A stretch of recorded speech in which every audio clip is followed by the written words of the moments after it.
সে লাঞ্ছনা তাহার, ও তার ময়নে পাপীর লাগিয়া সপিল জীবন, পাপীর মনে ব্যথা লাগি যিশু যখন পেলেন অদ্ভুত।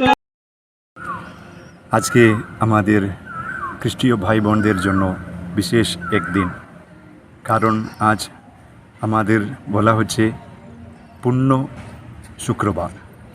এই পূর্ণ শুক্রবার মানে প্রভু যীশু খ্রিস্ট আমাদের জন্য নিজের জীবন সমর্পণ করলেন, নিজের জীবন ত্যাগ করলেন সকল মানব জাতির পাপের জন্য। প্রভু যীশু খ্রিস্ট ক্রুশদণ্ড তিনি বহন করে স্বর্গের দিকে, বিশেষভাবে কালভারির দিকে ক্রুশদণ্ড তিনি বহন করে এমন একটা যাত্রা করলেন। সেই যাত্রা আমরা আজ স্মরণ করি।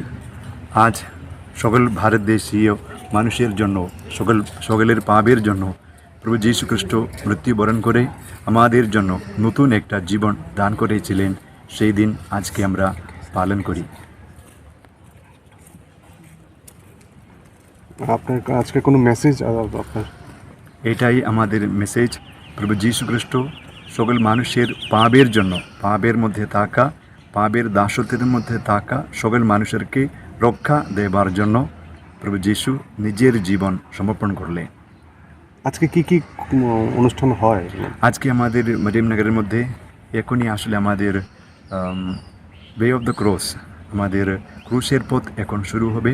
প্রভু যীশু খ্রিস্ট যেমনভাবে যত যন্ত্রণা ভোগ করেছিলেন সেটার কাহিনীগুলো আমরা শুনবো এবং ঈশ্বরের সঙ্গে ধ্যান করব।